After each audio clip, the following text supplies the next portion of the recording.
Welcome to Canada's most irreverent talk show. This is the Andrew Lawton Show, brought to you by True North. Hello and welcome to you all. This is Canada's most irreverent talk show, the Andrew Lawton Show here on True North. Good to have you aboard the program on this Wednesday, December 7th, 2022. We are just a couple of weeks away from Christmas, believe it or not. If you don't celebrate Christmas, I apologize for that microaggression. I don't actually apologize for the microaggression, but I feel you have to preface like any reference to the any holiday whatsoever now with that, just in case. So it's good to have you tuned in. We have some breaking news out of Iran today. The Iranian regime intends to freeze the bank accounts of women without hijabs. Now, this was first reported in a Farsi publication called Farda, and it's been picked up by a couple of English language outlets around the world now.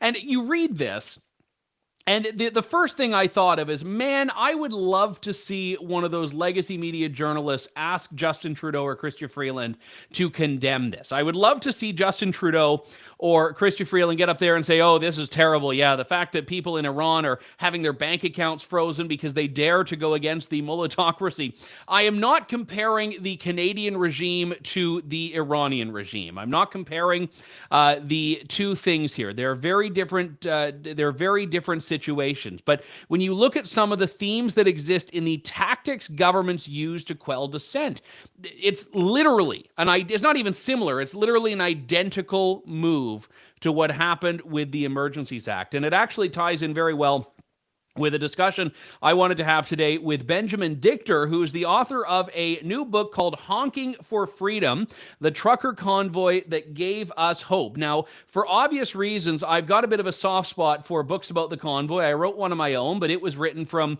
a more of a third-party view, certainly my own experiences and interviews, but I wasn't a member of this protest like Benjamin Dichter was, who joins me now. Ben, it's good to talk to you, sir. Thanks for coming back on the show. Likewise. It's good to see you too. How are you? Good. Thank you very much. And congratulations on the book, by the way. I know it's difficult to, not just to like sit down and write, and I know you worked with John Goddard, who's a very experienced writer, but it's also difficult to, as in my experience anyway, and you can tell me if this was the same for you as well, to like have to make the decision of when to just call it, because there's so much. I mean, there was so much to this movement, and at a certain point, you can't publish 7,000 words or 7,000 pages. You've just got to pick the main story and go with it. Yeah, that was a significant challenge, and we could have had Canada's equivalent to War and Peace, but I wanted it to appeal to a broad range of readers, and maybe people who are not readers. I didn't want it just to be for academics. There were so many good and positive outcomes from the Freedom Convoy. It was a lovely moment in Canadian history. And I thought, let's focus on that. Let's focus on the good stories, and let's make it concise so people can get a broad sense of what it is. I have a Substack, bjdictor.substack.com, where I expand on stuff a little bit. I released another article today on my little episode in the hospital. So that's where all the additional nuance will come. But the book itself, we wanted to keep it concise. And thank God for John Goddard. The very short version of this story was we had been going together for coffee every Saturday morning for several years. And I was thinking after the convoy, this has got to be a book. If only I knew an experienced investigative journalist who is a published author that I could reach out to teach me how to write a book. And I thought, oh, well, I spend every Saturday morning with him. Let's do it. And John agreed, and this was the result. Right here. I should just say, for people that aren't aware of this, and I brought it up when we've spoken in the past on the show, you and I have known each other since years before the convoy. We've crossed paths just in political circles in the past, and I had no idea through any of that you had picked up this side business as a trucker. So when you sort of just popped up in the midst of this thing after the convoy and the GoFundMe had started out, and I see your name on there, and I'm like, how the heck did like Dichter get wound up in this? And you talk about that in the book, and you and I have spoken about it, but for people that aren't as familiar with that story, how did that initial invitation from Tamara Leach come about? Okay, well, first with the trucking is one other thing. So my brother, who is about to retire as a police officer, my biological brother, by the way. He reached out to me a few years ago and said, "Hey, listen, why don't you get your trucking license?" I said, "What, are you crazy?" He says, No, I'm going to retire.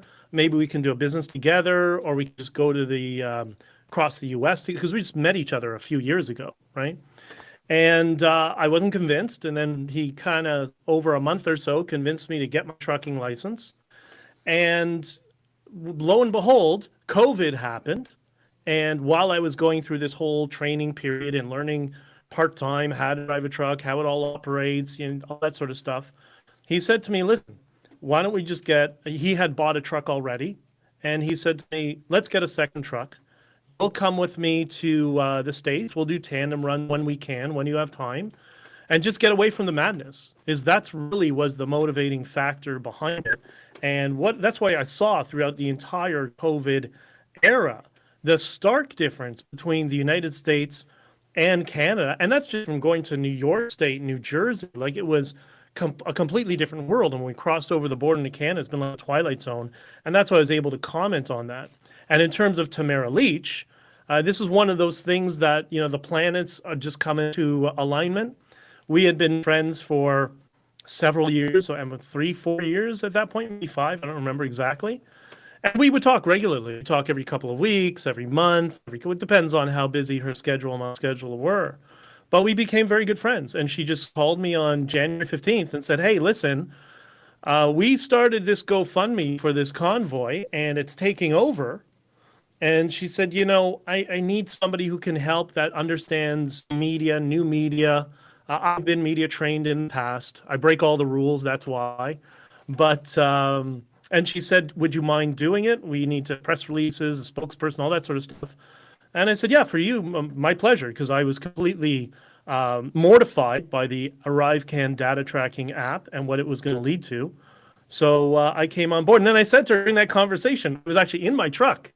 And I said, "By the way, Tamara, I don't know if you can hear, I'm in my truck right now." And she said to me, "Get out. What do you mean?" And I explained what I just told you. And she knew the model of truck that I had because her parents have a pilot company, and just kind of everything worked out perfectly. It was amazing. Now, did you know at that time how big this thing you were getting involved with was, or did you have an inkling it was going to be big? Because at the time, people saw it was gaining steam, but you and I have also seen various loose conservative movements pop up and kind of dissipate right away. This has happened time and time again. Yeah, so it's difficult. Did we know that it would get to the point where it would be 30 plus convoys in 30 plus countries and tens of millions of dollars coming in? No, who would have anticipated that? At the same time, she asked me, she said, "We want to get as much attention on this as possible." And I said, "All right, how much attention do you want?" Because I know a lot of people in alternative media. I know a lot of people that I keep quiet about my relationships with, who I reach out that would help. And she said, "Let's just go as big as we can. We're fed up. The West is dying, and we got to do something." And I also knew that it couldn't just be a conservative movement. Like, yeah, it was the base of it because it came out of the West, but we had to figure out messaging that would be inclusive of everybody. And I think we were successful in that. That was why we went along with these messaging of peace, love, unity, and freedom. Whether you're anti-vax, you're pro-vax, don't understand the vax, doesn't matter. You have a home amongst those of us who just want all of our freedoms. And you may have seen, I think you were outside, when I came outside of my testimony, there was a woman who's been there for the whole testimony. She sees me and it's Benji the terrorist. Benji's a Honking terrorist. And I went up to her, I grabbed my Instagram and I flipped it around and I said, "The Freedom Convoy protected her speech as well as the truck speech. Be allowed to say whatever she wants. She's probably a lovely person, maybe a little confused in my minds, but that was the essence of the movement. It was for everybody." So I don't know if she is a lovely person. I actually tried to do an interview with her at one time. because I genuinely believe, she has a right to be there, and I wanted to hear what she had to say about it. And I went up very politely, asked it, and then she just told me to go F myself. But the pleb on Twitter has had better luck. He at the end had a little bit of like a budding romance with her, I think. So Yeah, I saw he was there he played the long game there. But I agree with your point there, and I actually want to talk about the famous media strategy here, because this just infuriated so many of the legacy media types in Ottawa. You had that first press conference on the Sunday, and you invited only independent media outlets and journalists that you knew to be independent in their thinking. Rupa Subramanya at the time with the National Post, and I was there, Cian Bexty with Rebel. You had people from the Epoch Times. You had people from the National Telegraph. You had a ragtag group, not pictured, Global News, CTV, CBC, the Toronto Star. And I think this remains, and when I know you read my book, so some of the people, including Dagny Polak, who was one of the other folks on your media team, had sort of said, in retrospect, they weren't sure if that was the best way to do it. And I was wondering, do you still stand by that the decision to exclude legacy media from that access was correct? Yes, and so much so that last month, the last conversation I had with Jordan Peterson, I know we spoke a lot over the past couple of months. He explained to me that, because he's been in communications, he doesn't really get involved in the party politics, but he'll speak with anybody. And he said to me, your media strategy was so successful that Pierre Poilievre's campaign and the Conservatives have decided to do the same thing. And he gave me some specific examples of mainstream media shows that he's gone on, that there was a 0% increase in book sales when he's doing his book promotion. So what does that mean? It means nobody's watching them. And then the next day, an example that he gave me, he went on a podcast that was fairly well known, not terribly popular, but the book sales spiked significantly the next day. And it goes to show what I've been trying to tell the Conservative Party for now 4 years. Ignore legacy media. Nobody's watching it. The only people who are watching it are one of the subsects, or the groups who are at home cooking for their kids. They're half paying attention to what's going on the TV in the background, and they'll notice something for 30 seconds and move on. Media has changed. That's why Joe Rogan has 3-hour-long podcasts, and it's the largest audience in all of media. It's because people want to hear individuals in their full context, and that's what I did with you and everybody else at the press conference. I said, we're going to do independent media, and we're going to be here for as long as you want. And that ended up being 2 hours and 20 minutes, if I remember correctly. But a little asterisk after that was, I was a little disappointed, because after that meeting, I think you were still in the room or you had just left the room. I got a call from Alexa at Rebel Media, and she said, we missed the press conference. We had a miscommunication, because I had emailed Ezra and said, we're doing it. You want to come? I'm like, come. So there's a miscommunication. Alexa, Lincoln, and Mocha showed up. I said, be here in 10 minutes. Chris has already left, but Tamara and I are here. Tamara and I will stay, and we'll do an interview for you guys, because I figured I'm going to kill multiple birds with one stone. I'll be able to get ahead of the legacy media narrative. They'll be able to hear us in our full context. I got the impression that Rebel News was at least supportive of the idea that everybody has the right to protest. So it was perfect. So we ended up doing 50 or 51 minutes, just Tamara and myself. Now, my inbox was overloaded. I had tens of thousands of messages coming in. I-24, DW, ABC Australia, BBC, every news outlet in multiple countries, although it is the biggest story on the planet. I gave the exclusive interview to Rebel News and spiked it. I called Alexa that night. I said, what's happening? She's all excited. I'm going to translate it, and I'll put it in French, and we'll get it to Quebec. I said, great. The next morning, nothing. I followed up with her. Where is it? We're still waiting for approval. Waiting for approval. It's the biggest news story in the world.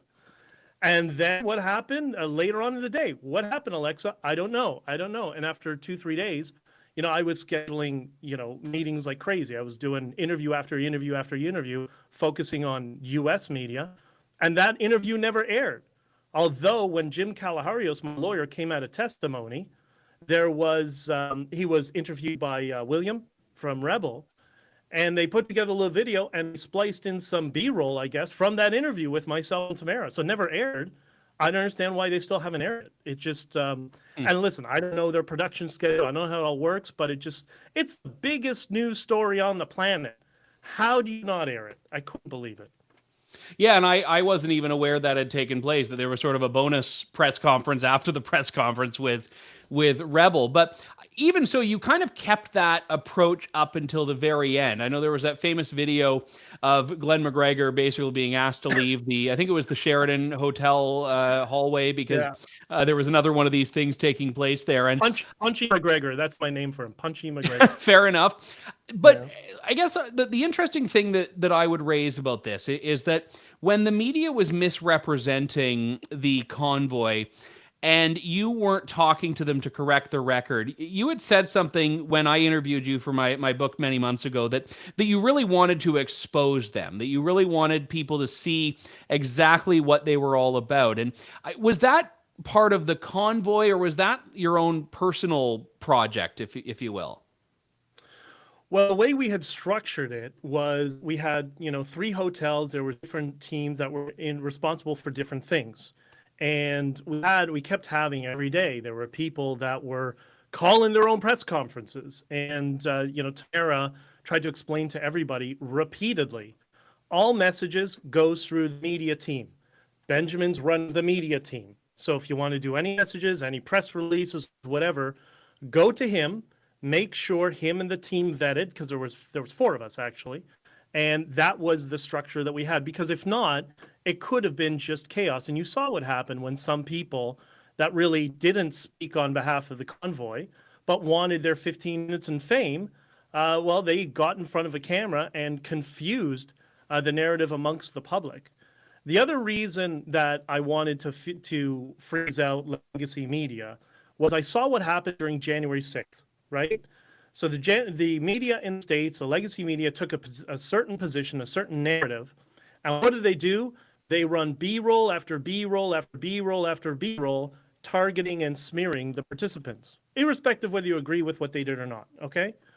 I did not want them to have their own exclusive footage so they could run these B-rolls and attacking Tamara and myself in perpetuity forever, right? And I knew if they didn't have any interviews one-on-one with us, then I would limit them in terms of their intellectual property they would use against us. And the post-millennial actually confirmed that, because they said once they were all chuckling apparently in their office, because one of the press conferences, I think it might have been the second one, they were laughing that the CTV, CBC, all the mainstream media had to log on to the post-millennial feed and start sharing it online. They didn't have their own access to it. So that's exactly and I think Global ended up stealing he and Bexty's footage or something. That's right. Ended up, there was a controversy about that, if memory serves.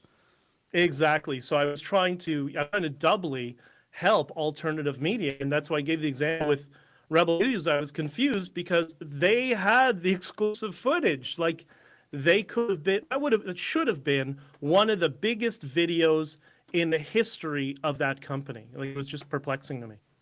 Let's talk about the competing press conferences and I guess the people jockeying to be the ones seen as in charge here, because I know this was a big issue. I was getting invitations to things that were presented to me as being a quote unquote official, although we'll talk about the complexities of that term. And then I'd send you a message and you're like, this is the first time hearing about it. What? And right. I know this was like constantly something you had to grapple with here.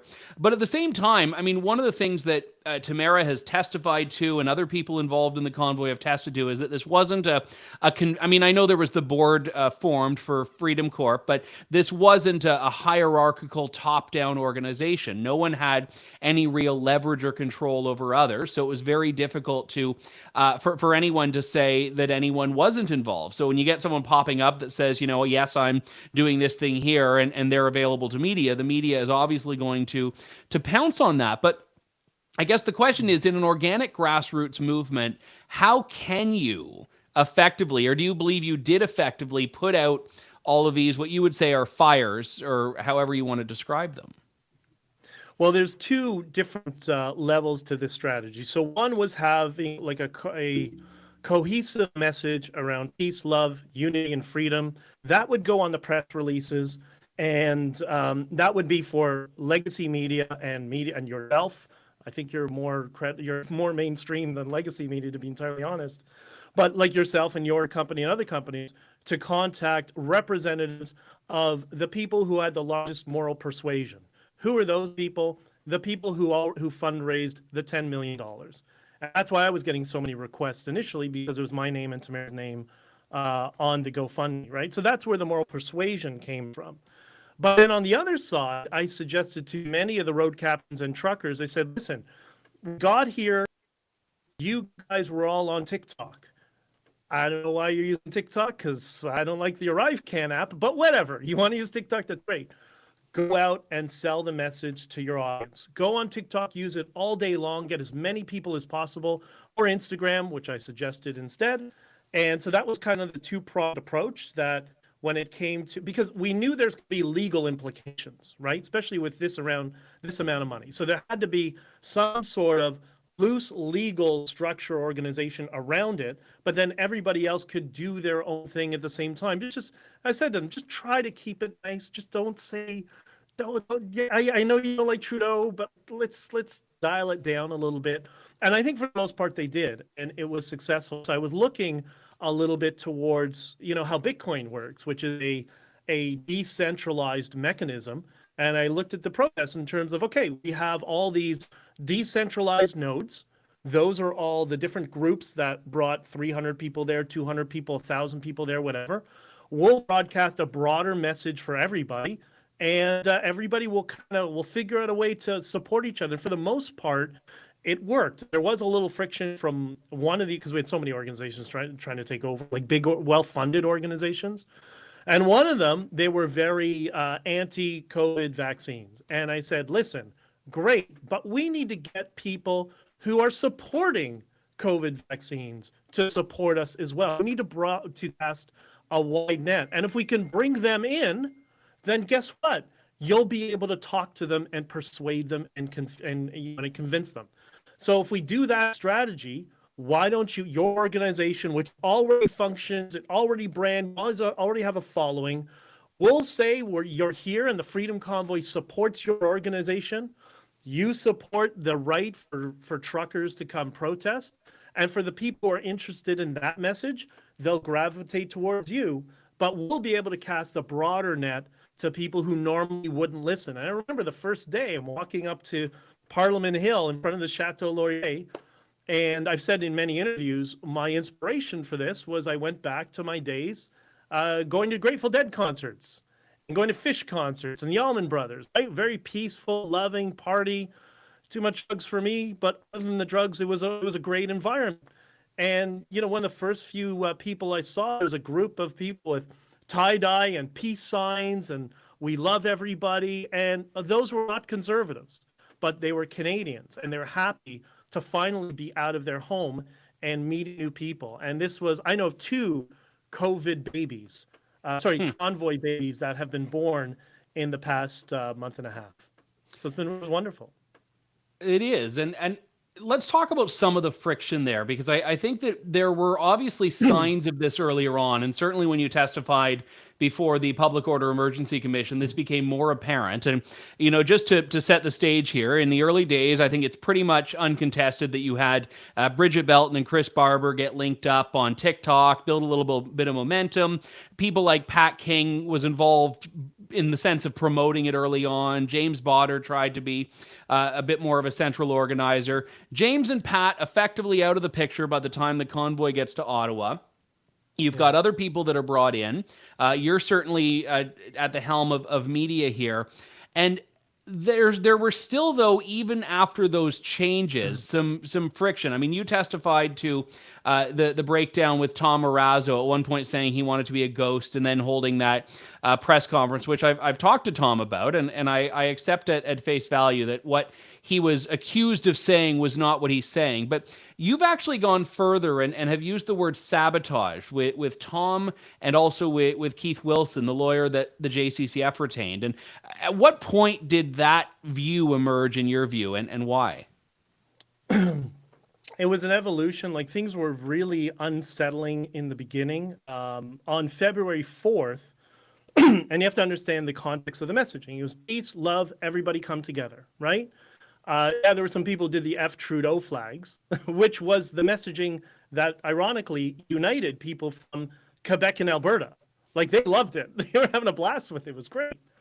But our messaging was all positive. And then on February 4th, I'm in my hotel room at the Sheraton because we were all in hotels right next to each other. The Swiss was a little bit farther, but the Arc and the Sheraton were one street across from each other, basically within walking distance. That's why we saw each other all the time. And somebody comes in. I don't remember who came into my hotel room because it was constantly in flux. So many people coming in and out. Somebody comes in and says, "You're not going to believe what the lawyers just did." And I said, "What lawyer? What are you talking about?" Because I'd met one lawyer previously that was setting up the corporation. I think that was Tim, if I'm not mistaken, that's his name. And the lawyers just went on and did a doom and gloom video on Twitter, and it's going viral. And I'm like, oh my God, what was it? So the person, I can't remember what it was really, showed me the Twitter message, and just got so I wanted to rip somebody's throat out because that's the exact opposite. That's what Pat King was doing. And this right? is Keith Wilson's "Your Freedoms Are Under Attack" video. Your freedoms are under attack. That's not peace, love, and unity. Who told him to talk, right? Where do you come from? So I went over to the Arc Hotel, and I was far more aggressive than I depict in the book. But just to explain that, what you just undid everything that I've been working on since January 15th. Who let you talk? And who that BJ? I'm like, yeah, that's BJ. Who let you talk? And it was just from there on. It was always a challenge. There was always friction. You know, they came in and said, "Well, congratulations, you have a $5 million class action suit." For what? What are you talking about? This is what happened, but it's okay because we're here. We're going to do your legal work for free. Okay, so we're all kind of in the room. There were so many fires to put out. And it was convincing that, oh, we're going to help you and whatever. Okay, what do you guys think? Everybody thought the same thing. Fine. And that's what really started. But then that was to represent us in the class action suit. But then all of a sudden, we're getting dictated to, a couple of days later, oh, we need to meet with the city. I remember the first time I heard of this stupid idea. And I said, why would you meet with the city? No, you're not meeting with the city. The city hasn't come to us yet. They told us where to park. Just relax and cool your jets. I didn't know at that time until the hearing that they already had been speaking to the city. So Marazzo and Keith and Dean French. So Marazzo said he came, that Randy Hillier told on your show. He said Randy Hillier called me and told me to come. So Randy Hillier's buddy Marazzo, Keith, whoever he linked to, and Dean French, Doug Ford's still very good friend, all of a sudden start negotiating with the city. Well, they weren't negotiating on behalf of any truckers. They might have been negotiating on behalf of Doug Ford. And it was just frustrating to see that evolve. But we didn't know that was happening until several days later after they started talking to the city. And it just kept being like, they don't understand the client-solicitor relationship. It's like, no. We tell you what to do. Thank you for helping us. Come to us and we'll tell you what to do. And it was constant. And when me and Tamara, we're always in sync with each other. But Tamara, she's a wonderful person, and she does not she knows everybody's got a good heart. So she's trying to accommodate everybody, especially then when so many people were threatening her. Oh, we're going to sue you for $100,000, and everybody was after the money. So she was put in a very, very difficult position. And, so she got very weary of saying no to people, because anybody she would say no to would threaten to sue her. So that was my job. So she would call me and say, this person, whatever. Anyways. Go ahead. Yeah. So, and with this case as well, it seemed to be there was a concerted effort to go out of their way because every day, me and Tamara talk like 20 times a day.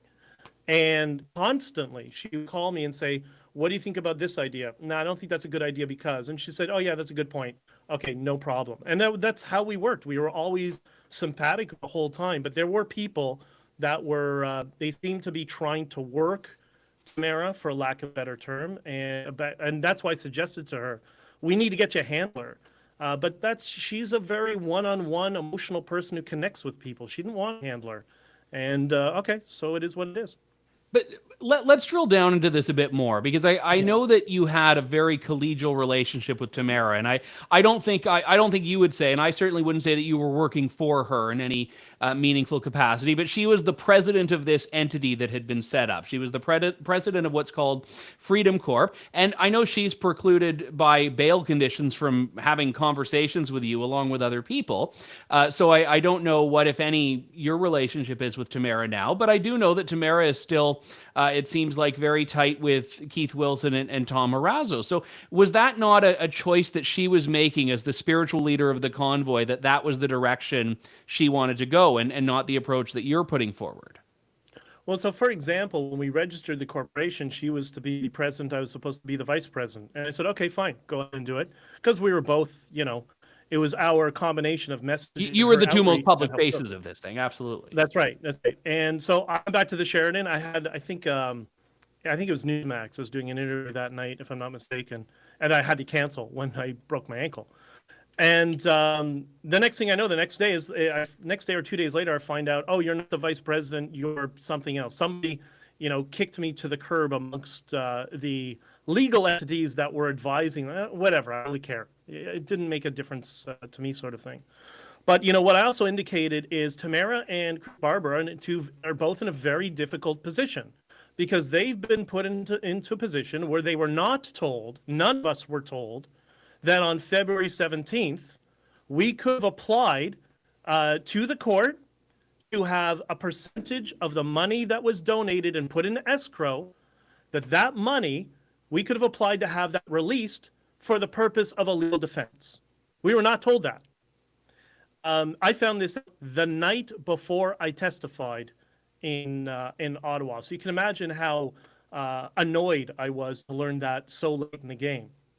So they're in a position now, because they were not told they can apply to have money for purpose of legal representation, that they're now beholden to the one organization that's funneling all donations into it.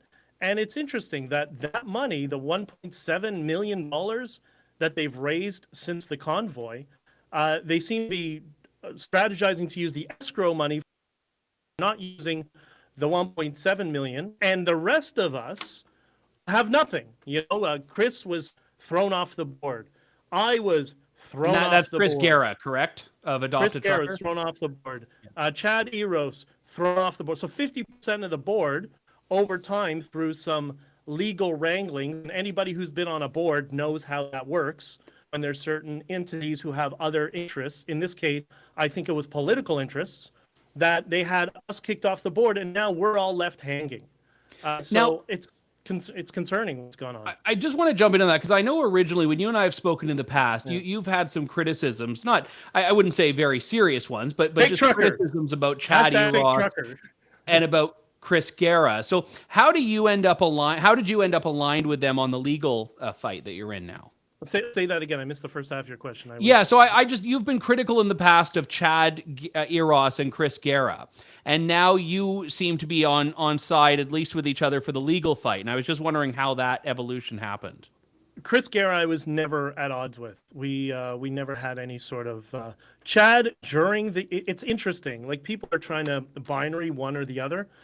Chad and us had friction, just like any board of people who have the world's attention on them, don't know what to do, and are trying to navigate this thing, and your government's attacking you.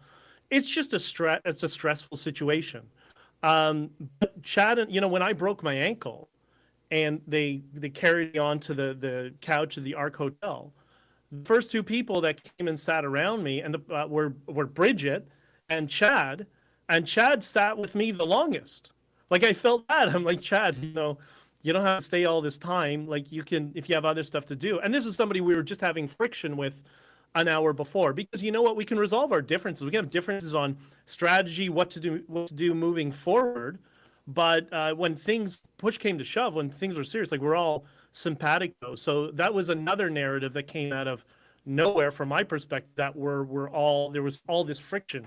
No, it was just a lot of stress that we were dealing with. So let's apply what you just said there to the discussion that we've been having for the last few minutes. Why do you make the claim of sabotage? Why is it not just that there are a bunch of different strategies on the table about how to handle this? There's the JCCF view, there's your view, there, maybe other people with their own. Why do you let me ask it a different way. Do you assume that there is a case of bad faith here? And if so, why? Yeah, I was, once we signed this legal retainer for the class action suit, I started getting, demands from John Carpe saying, say this, go to this point person for messaging. I'm like, okay, I don't know who this guy is. Thank you for the legal representation in the class action suit, but nobody invited you here to speak. And in fact, I had somebody who is quite famous, who knows the JCCF, who called me and said, I saw the JCCF is involved in the Freedom Convoy. Is that true? And I said, yeah, tell me more. And this person said to me, stay away from them, whatever you do. And I said, why? I thought they have a good reputation. And I was explained to me that all of their good lawyers that they had have left. As we all know, famously, a couple of years ago, a little thing happened. Barbara Kay left, Bruce Party left. And since then, they don't have any lawyers. They just have activists. And I thought to myself, well, that's the language of the people that I've been meeting who claim to be representing us legally. So that was kind of a red flag in the back of my head. In terms of, the strategy, like Tom Marazzo was, I remember when I met him the first time, he said I think it was the 4th, or no, maybe it was the 5th. I can't remember. In that week, 4th, 5th, or 6th, one of those days. And he, when he said, I'm a ghost, nobody's going to know I'm going to be here and all that sort of stuff. And I thought, okay, great, perfect. So I said, I'm going to deal with messaging with my team. You can go look at some trucks or whatever that is. But I remember thinking, and I said this in my testimony, you're going to deal with logistics. What logistics? Like the trucks are parked. The government and the law enforcement's trying to figure out what to do. Chief Slowly had already told us, said publicly, that this required a political solution, doesn't require a policing solution. We were golden. Then all of a sudden, these people show up, linked to Doug Ford through Dean French's office, and then boom, all of a sudden, the tone changed. And part of it was, I know from having a brother in policing very high up, is mood and behavior. That's why I lost my mind on Keith, because he completely changed the mood and behavior based on what we were trying to communicate to policing. So if you add all of that stuff up, and the fact that all of a sudden, I remember when they said, we're going to, move some trucks. I said, no, you're not. Leave the trucks. And everybody on the board, there was not regular board meetings. That's why when Diverge Media asked Keith, if there were all these board meetings, send me the minutes. There was one board meeting, and he took the minute from Keith, Keith took the minutes from Chad, apparently. Chad can explain to this better. And Diverge Media asked and said, okay, well, can you give us the minutes for the meeting? And then he refused to answer and then threatened, asked them if they have a lawyer. So that's the kind of nonsense that we were dealing with constantly, amongst 1,000 other fires to put out. Like, this was such a small, minute detail that when we suggested leave the trucks, it was kind of over. And, I kind of insinuated, I went back to Keith a couple of times, just kind of joking and make fun of him. And I said to him, we didn't call it a deal, by the way. I never heard that word till August, so I misspoke in my testimony. But I did say to him, so how's everything going with the city? And he kept saying, not good. Okay, good. So I was right. That's kind of how I interpreted it. And I didn't see any other indicator to that. So much of this narrative that started in August was birthed in August and is retroactively trying to rewrite history. And it's really frustrating. I know one of the biggest criticisms you faced, and I've seen it a couple of times in our live chat here, just scrolling by, is your decision to get out of Ottawa when the crackdown was happening. Now, as it turned out, you hadn't actually left the city, but you had left the red zone. And I just wanted to give you an opportunity. You go into it in the book very early on, and I just wanted to give you the opportunity to explain that to people, because I know that's something that still is brought up. Yeah, and we did an interview, myself and Jim Kalaharios, with Sheila Gunn Reid, and explained all of her questions and didn't shy away from anything. And this was one of them. This is one of the smears. So on February 18th, the road captains came to my hotel room in the Sheraton, because both media room and the hotel room, 2 suites. And they came in because Tamara was arrested, Chris was arrested. There seemed to be a vacuum in decision making, and so naturally they came to me because they saw me and Tamara probably had the closest relationship. And by the way, I love that woman. I really do, and I still do. And our friendship has not been affected. It's been difficult, I'm sure, for her as well, that we've been unable to talk. This is the longest we've ever gone without speaking. Anyways, that aside, the road captains came in on February 18th, and they sat down and they explained to me that one of the truckers had guns pulled on him last night, that the police surrounded his truck, broke his windows. He went, like he was instructed, just to hide in the back of his bunk. And the cops opened the doors, climbed in, dragged him out of his bunk, threw him in the snow, and arrested him at gunpoint. And I said, okay, so police are getting violent? And they said, yeah. So what do you want to do? And one of them said, I think I suggested that, are you saying you want to leave? Like, I'll support you, whatever you want to do. Just tell me what messaging we need to put out, because you guys got to be careful. And I want people to be safe. I don't want anybody to get hurt. This is getting crazy what the government's doing. And a couple of them said, yeah, it's time to leave. The first person, believe it or not, was Bridget, the most feisty, as we know throughout the thing. She said, yeah, I think it's time to leave. And then Joe Jensen was the next person to say, yeah, it's time to leave. Because they're all sitting on bed, and Johnny was behind me. There was, I don't know, maybe 20 of them in the room. This wasn't what people signed up for. Absolutely. That's right. That's right. We didn't sign up for the government getting violent on us. So I said, okay, so if you're going to leave, then if that's the consensus, and they all said, yeah, it's time to leave. I said, great. I'm going to start putting messaging out. You all call you liaison officers. I didn't have one because I was never on the ground, which is also why I was never arrested. Although I got close, but... And you did get the account freeze. Well, no, but I was dealing with potential warrants and stuff like that. I haven't even gone into that too much in the book. So they said, call all your liaison officers, try to reach out to the trucks, tell everybody we're going to leave. The government's lost its mind, getting violent. We've made the point and we won, which was the conversation I had with Jordan Peterson the night before. Yeah, on the 17th, we did the podcast together. So we discussed that on the 17th, and he echoed that sentiment.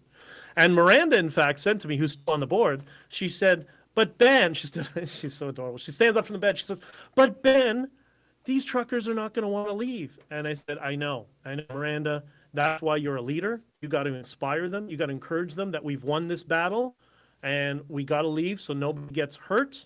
And and if you need help communicating to them, I'm stuck in a wheelchair, but I'll get on the phone with anybody who wants to, because I don't want them. I know they're gonna adopt the martyr sense, the martyr syndrome, and we can't have that. We can't have people getting hurt. And so they left. They left. They said okay, and everybody started, scrambling around. I'm going to call this person, whatever. They went up. I said, go up to the boardroom on the 16th floor, I think it was.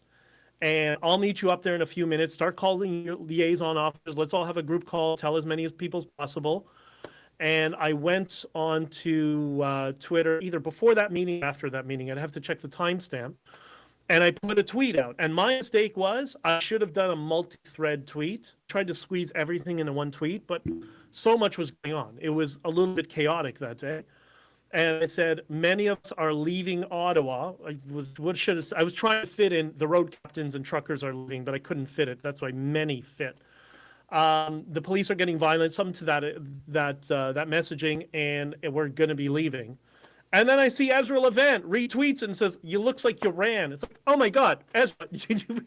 Anyways, people jumping to their own conclusions. It's really frustrating. So that's how. Well, I think. Hold on, people have been hearing the term "hold the line," and I guess that was why it was easy for people who were outside. I mean, look, I was pepper sprayed covering it, so I know it was very hairy there. I think it was easy for people outside of that to not understand what the stakes were if you were just going to stand there. For sure, no, 100%. And then, in fact, after I came down from the meeting room upstairs, the hotel room was paid until the end of February. So I figured, okay, I'll stick around. I'll do media for the next, week, couple of weeks, whatever it was, week and a half, and I'll be able to button everything up. I had a podcast scheduled with Barry Weiss that night that I ended up doing, but never saw the light of day. I'm not sure why. And then Keith Wilson called me and says, BJ, you got to leave. Why are you going to leave? You telling me I got to leave? He said, well, the police are arresting. They arrested Sarah. They arrested Chris. And I think even Keith would, despite friction, would admit to this. It's actually not bad legal advice. He said to me, no, you have to leave because the police are going to arrest you. And I said, Keith, come on. They're not going to come into the Sheridan and break down the doors and arrest me. My brother's a police officer. They're just trying to disperse the crowd. I know how that works. But he argued with me for 20 minutes, and he said, no, because if you get arrested, maybe you'll be subjected to a gag order, and then nobody can speak for freedom. That's how, how he speaks. It's exactly what he said. And I'm like, oh, come on, Keith. So I said, all right, I'll try to call an Uber. I doubt I can even get out of here, but I do have a friend who lives in Ottawa, in Orleans. I'll see if I can get there. I'll at least get out of the red zone. I'll leave the hotel. But I have to be in Ottawa anyways to get my cast off. And who knows what else is going to happen. So I can't just leave Ottawa. He said, well, leave the hotel and let me know what happens. And so I left. And I was in an Uber. I'm listening to the radio, and then they say my name. And I said to the Uber guy, hey, can we change the radio station?